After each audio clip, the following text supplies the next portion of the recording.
আসসালামু আলাইকুম প্রিয় দর্শক। আজকে আমি তিনটা জরিপ নিয়ে কথা বলবো। আমি আগেও বলেছি যে জরিপে যে ফল হয় সেটা আমি ওভাবে গুরুত্ব দিই না, শুরুতে আমি বলে নিচ্ছি। এবং আমি এটাও বলেছি যে জরিপটা নির্ভর করে কোন প্ল্যাটফর্মে জরিপটা করা হচ্ছে তার উপর। এবং আমি এটাও মনে করি আমাদের দেশে যে জরিপগুলো হয়, বিভিন্ন মানুষের বাড়ি বাড়ি যে ফিজিক্যালি লোকের সঙ্গে আলাপ করে, এগুলো গ্রহণযোগ্যতা খুবই কম। এগুলোর চেয়ে অনলাইন জরিপের গুরুত্ব আমার কাছে বেশি মনে হয়। কারণ যখন আপনার কাছে এসে কেউ জিজ্ঞাসা করবে আপনি কাকে ভোট দিবেন, আপনি কিন্তু বলতে চাইবেন না, কারণ আপনার একটা পরিচয় আছে, লোকে আপনার পরিচয় জানে। আপনি ভাববেন আমার পরিচয় দিয়ে কথা বললে আমি হয়তো পরবর্তীতে ঝামেলায় পড়তে পারি, এ কারণে আপনি বলবেন না, কেউ বলে না, বলতে চায় না। কাজেই যখন জনে জনে যে কেউ জরিপ করে, আমি এই জরিপগুলো খুব একটা গুরুত্ব দিই না, যদিও আমাদের ট্র্যাডিশনাল পত্রিকাগুলো সেগুলো নিয়ে বেশ হইচই ফেলে দেয়। টেলিফোনে যে জরিপগুলো করা হয় সেগুলিও গুরুত্বহীন, কারণ সেখানে আবার ওই লোকটা টেলিফোন নাম্বারটা থেকে যায়, এটাও ঝামেলা আছে। সবচেয়ে ভালো অনলাইন জরিপ, সেই জরিপগুলো আমি করি মাঝে মাঝে, আমার এখানে করি, এবং আরও অনেকেই এই অনলাইন জরিপ করে, পত্রিকাগুলিও করে, অনেক ইউটিউবাররা করেন, আমিও করি। ধরেন একটা জরিপ, যিনি নাকি মনে করেন বিএনপির লোক, বিএনপির সঙ্গে সে যদি জরিপ করে, সেখানে বিএনপির ভোট বেশি আসবে। যদি আপনার জামাতের যারা করে তাদের ওখানে জামাতের ভোট বেশি আসবে। যদি আওয়ামী লীগের কেউ করে তার ওখানে আওয়ামী লীগের ভোট বেশি আসবে।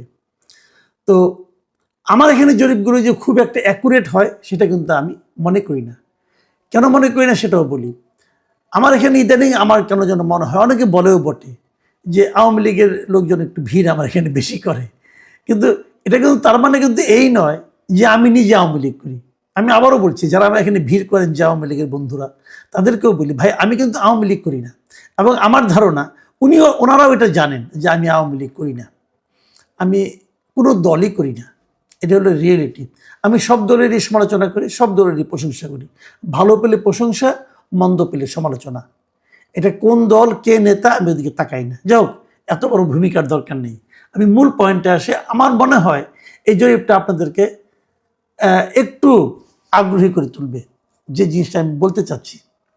আমি একটা বিষয় নিয়ে তিনটা জরিপ করেছি পরপর 3 দিন, গত পরশু, গতকাল এবং আজকে, পরপর 3 দিন, কিন্তু মাথায় রাখবেন। এবং মূল বিষয়টা হলো যে আপনি কাকে ভোট দিবেন, যদি এখন নির্বাচন হয় আপনি কাকে ভোট দিবেন, এই হলো প্রশ্ন। কিন্তু একটু পার্থক্য আছে। পার্থক্যটা হলো, প্রথম যে জরিপটা করেছি সেখানে আমি বলেছি যে আপনি কাকে ভোট দিবেন, বিএনপিকে, জামাতকে, ইসলামী আন্দোলনকে নাকি জাতীয় পার্টিকে। আমি অপশন হিসেবে অন্য কিছু রাখিনি, কেবল 4টা পার্টির নাম রেখেছি। এখানে একটু বলে নেই যে ইউটিউবে জরিপ করতে গেলে একটা সীমাবদ্ধতা আছে, আপনি 4টার বেশি অপশন রাখতে পারবেন না। সেই হিসেবে আমি 4টে রেখেছি। আমি কি পেয়েছি সেটাকে বলি। এখানে বলেছে সবচেয়ে বেশি ভোট পাবে কে, জাতীয় পার্টি 40%, আর তারপর দ্বিতীয় স্থানে জামাত 32%, তৃতীয় স্থানে বিএনপি এবং তার জোট, এটা 26%, আর ইসলামী আন্দোলন পাবে কেবলমাত্র 2% ভোট। মাথায় রাখবেন। তো এটা দেখে আপনাদের অবাক হচ্ছেন না আপনারা? 40% কেন? তো জাতীয় পার্টি, এটা কি বিশ্বাসযোগ্য? না, এটা বিশ্বাসযোগ্য না। এটা কেন হলো? তখন এই জরিপটাতে আমি 2 দিন আগে দিয়েছি, এখানে মাত্র 20,000 ভোট পড়েছে গত 2 দিনে, 48 ঘন্টায় সময়ের মধ্যে। এবং এখানে কমেন্ট এসেছে 1300। এই 1300 কমেন্ট যদি আপনি পড়েন তাহলে আপনি বুঝতে পারবেন ঘটনাটা কি। এখানে সবাই বলেছে যে আরও অন্ততপক্ষে একটা অপশন থাকা উচিত ছিল। সেই অপশনটা কি? যে আমি ভোটই দিতে যাব না। এই অপশনটা আপনারা রাখেননি কেন? কারণ ওই অপশনটা রাখলে তার মানে হলো যারা ভোটই দিতে যাবে না তারা জাতীয় পার্টিকে ভোট দিয়েছে এখানে, এই জন্য জাতীয় পার্টিটা বেড়ে গেছে। যা হোক, আমি সেই জিনিসটা কনফার্ম হওয়ার জন্য ঠিক তার পরের দিন আরেকটা জরিপ করলাম। সেই জরিপে এবার আর আমি ইসলামী আন্দোলনকে রাখিনি, আমি বিএনপিকে রেখেছি, জাতীয় জামাত ইসলামকে রেখেছি, আর জাতীয় পার্টিকে রেখেছি। ইসলামী আন্দোলনের পরিবর্তে জাতীয় পার্টিকে রেখেছি, এবং তার নিচে আমি বলে দিয়েছি যে ভোটই দিতে যাব না। এটা কত হবে? এখন দেখলাম পুরো জিনিসটাই চেঞ্জ হয়ে গেলো একদিনের ব্যবধানে, কিন্তু পুরো জিনিসটাই চেঞ্জ হয়ে গেলো। এখানে চেঞ্জ হয়ে, এখানে ভোট পড়লো কত জানেন? এখানে ভোট পড়েছে 50,000 ভোট। তার মানে ওইটার চেয়ে 24 ঘন্টা পরে যে জরিপটা দিলাম, এখানে ভোট পড়ার সংখ্যা বেড়ে গেল। কেন বেড়ে গেল? কারণ আগের দিন ওই ভোটই দিতে যাব না এই অপশনটা না থাকার কারণে অনেকে ভোটই দেয়নি, আমার এখানেও ভোট দেয় নাই, এটা হয়েছে। তো পরের দিন বললো 50,000 ভোট পড়লো 24 ঘন্টায়, কিন্তু গত 24 ঘন্টায়। এবং সেখানে দেখেন রেজাল্টে কি এসেছে, এখানে বিএনপি এবং তার জোটকে দিয়েছে 17%, মানে এটা কিন্তু কমে গেল। আগের বার ছিল 26%, এবার সেখান থেকে কমে যে 9% কমে হলো 17% লোক তারা বিএনপি এবং তার জোটকে ভোট দিবে। আর জামাতকে ভোট দেবে 31%। এটা কিন্তু খুব একটা কমেনি। জামাতকে আগে দিয়েছিল 32, এবার আসলো 31। আর জাতীয় পার্টিকে 3%, আর ভোটই দিতে যাব না এটা দাঁড়ালো 49%। তাহলে ওই যে আমি একটু আগে বলেছিলাম যে আমার এখানে আওয়ামী লীগের লোকজন একটু ভিড় করে বোঝাই জানি, তো সে কারণে আমার যেটা ধারণা, এই যে বিএনপি 26 থেকে 17 হয়ে গেল, এটা কমলো কেন? এটা কমলো হলো আওয়ামী লীগের কিছু ভোট হয়তো বিএনপিতে যেত। যেহেতু এখানে আওয়ামী লীগের ভোটই দিতে যাব না এই অপশনটা আছে, অতএব লোকে এখানে যখন দিয়েছে তখন ওইখান থেকে 9% লোক, বিএনপি থেকে 9% লোক এখানে এসে ভোট দিয়েছে।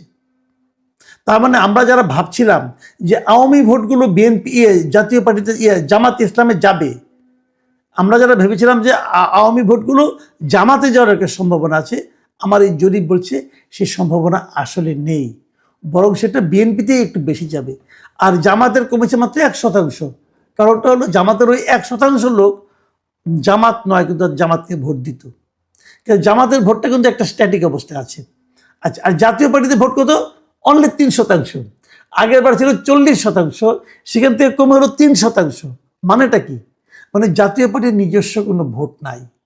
যদি তারা কিছু পায় সেটা আওয়ামী লীগের লোকের ভোটই পাবে, আর কারো ভোট পাবে না। আসেন এরপরে সবচেয়ে ইন্টারেস্টিং পয়েন্টটাতে আসি। আজকে সকালে 10টার দিকে আমি আরেকটা জরিপ দিয়েছি একই রকম, কিন্তু এখানেও অপশন একটা চেঞ্জ করে দিয়েছি। সেই অপশনটা ভোটই দিতে যাব না এটা বাদ দিয়েছি। এটা বাদ দিয়ে আমি বলেছি যে ধরা যাক হাইপোথেটিক্যালি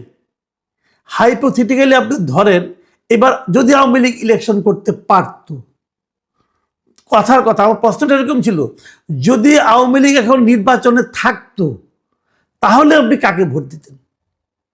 এই হলো আমার প্রশ্ন। আওয়ামী লীগ তো নির্বাচনে নাই, কাজে এটা হয়তো অর্থহীন জরিপ হতে পারে, কিন্তু আমি সেই সম্ভাবনাটা বুঝতে চেয়েছি যে আসলে আওয়ামী লীগের কয়জন। এখানে 32,000 ভোট পড়েছে 8 ঘন্টায়, প্রথম 8 ঘন্টায়। তার মানে যে হারে পড়ছে এটা হয়তো ওর চেয়েও বেশি ভোট এখানে পড়বে। মানে আওয়ামী লীগ নির্বাচনে থাকলে আসলে বেশি লোক নির্বাচনে ভোট দিতে যেত। এখানে ভোটের হারটা কি? বিএনপির ভোট কিন্তু আগের সেই 17 থেকে আরো 3% কমে গেছে, এখানে এসেছে 14%। জামায়াতের ভোটে এবার অনেক কমে গেছে, এবার 31 থেকে কমে হয়েছে 20%। ভাবেন একবার, তাহলে জামাতে কিছু ভোট পেত আওয়ামী লীগের, আর আওয়ামী লীগের ভোট কত? 62%। আর এই 3 দলের কোনোটাকেই ভোট দেবে না এমন লোক হলো 4%। এরা হয়তো ইসলামী আন্দোলন এদের এখানে যাবে। তাহলে এখান থেকে আমরা কি দেখলাম, যে তাহলে আওয়ামী লীগ ভোট পেতে কত? 62%। তো যেহেতু আওয়ামী লীগ নির্বাচনে নাই, কাজে এটা নিয়ে আনন্দিত হওয়ারও কিছু নাই। হ্যাঁ, কিন্তু আমি বলতে চাচ্ছি হয়তো আমার এখানে আওয়ামী লীগের লোকজন বেশি আসি, তারিখ ভর করছে যেহেতু ধরে নিচ্ছি, কাজে তারা সবাই এই 62-র মধ্যে আছে। আর বাকি রকম এখন আপনি বলবেন যে অন্যরা নাই কেন, অন্যরা আমার এখানে এতটা ভিড় করে না কেন? অন্যরাও করে, অনেক করে, লোক তো অনেক। আপনি ভাবেন যদি 32% হয়, যদি 32,000 ভোট পড়ে, তার 20% কিন্তু কম না, প্রায় 6,400। 6,400 আমার এখানে যারা দেখেন তাদের মধ্যে 6,400 জন যদি জামাতকে ভোট দেয়, এটা একদম কম ফিগার না। এই ফিগারটাকে একদম আপনি অবহেলা করেন না, এটা অনেক বড় ফিগার। কিন্তু এখানে যে জিনিসটা হয় কি, এই যে একটা ক্যারেক্টার আছে, আমি দেখেছি ইউটিউবে অনেক দিন থেকে, যে ইউটিউবের ক্যারেক্টারটা হলো যারা একটু বিপদে থাকে তারা সোশ্যাল মিডিয়ায় বেশি নির্ভর করে। যেমন আগে করতো সেটা বিএনপি অথবা জামাত, এখন করে আওয়ামী লীগ। আর যারা একটু লুটপাট এবং নানা রকম ধান্দায় ব্যস্ত থাকে তারা একেবারেই দেখে না, যেটা আগে আওয়ামী লীগ দেখতো না, এখন বিএনপি দেখে না। তারা এখন অন্য কাজে ব্যস্ত। আর জামাতের যারা লোক, তারা আগেও ডেডিকেটেড, এখনও ডেডিকেটেড, তারা খুবই সিরিয়াস, তারা সিরিয়াস ভেঙে থাকে। কিন্তু জামাতের যেটা আছে এটাই, জামাতের এটি সুবিধা, এটি অসুবিধা। অসুবিধা এই কারণে, জামাতের যত কর্মী তত ভোট, জামাতের কিন্তু তার বেশি নাই। আর আওয়ামী লীগ বিএনপির ক্যারেক্টারটা এমন যে কর্মী টর্মী হয়তো কম, কিন্তু ভোট, ফ্লোটিং ভোট সবাই সেখানে পড়ে। এরা কোনো দলের না, তারা এসে আওয়ামী লীগ অথবা বিএনপিকে ভোট দেয়, তারা সাধারণত জামাতকে ভোট দেয় না। এই ফ্লোটিং ভোট না হলে নির্বাচনে জেতা বড় কঠিন। তবে জামাত এবার নতুন একটা ক্যারেক্টার তৈরি করার চেষ্টা করছে, তারা সবাইকে ইনক্লুড করার চেষ্টা করছে। যাই হোক, সেটা অন্য হিসাব। এখন আমি আপনাদেরকে রিকোয়েস্ট করবো, আপনারা কমেন্টগুলো পড়বেন, কমেন্টগুলো পড়লেই বুঝতে পারবেন যে আসলে মানুষ কি ভাবছে, মানুষ কোন দিকে যাচ্ছে। একটা জিনিস কি দেখেন আপনি, যে আমার এখানে যদি 62, একমাত্র আমার এখানে, আরও তো অনেক আছে ভাই, যদি 60%, 62% হয়, যে 32,000-এর মধ্যে যদি 60% আমি ধরি, তাহলে 19,000 লোক কিন্তু তারা আওয়ামী লীগকে ভোট দিত। তো এই লোকগুলিকে আপনি কিন্তু ইগনোর করতেছেন। আপনারা এমন একটা নির্বাচন করতেছেন যে নির্বাচনে এই লোকগুলোর কোনো ভোট নাই, এই লোকগুলো ভোট দিতে আগ্রহ অনুভব করছে না। এটা কেমন গণতন্ত্র? এটা কি গণতন্ত্র হলো? গণতন্ত্রের কোনো সংজ্ঞায় কি এটাকে জাস্টিফাই করা যাবে? যাবে না। ডক্টর ইউনূস তারপরও বলে যাচ্ছেন উনি ইতিহাসে শ্রেষ্ঠ নির্বাচন দিবেন। হ্যাঁ, উনি এমন একটা নির্বাচন দিবেন যে নির্বাচনে মিনিমাম 30-35% লোক তার ভোট দেওয়ার জন্য আগ্রহ অনুভব করবে না। যে নির্বাচনে 30-35% ভোটার ভোট দিতে আগ্রহ অনুভব করে না, সেটা ইতিহাসের শ্রেষ্ঠ নির্বাচন। ডক্টর ইউনূস বলতে পারেন, উনি জ্ঞানী লোক, আমরা মূর্খ লোক,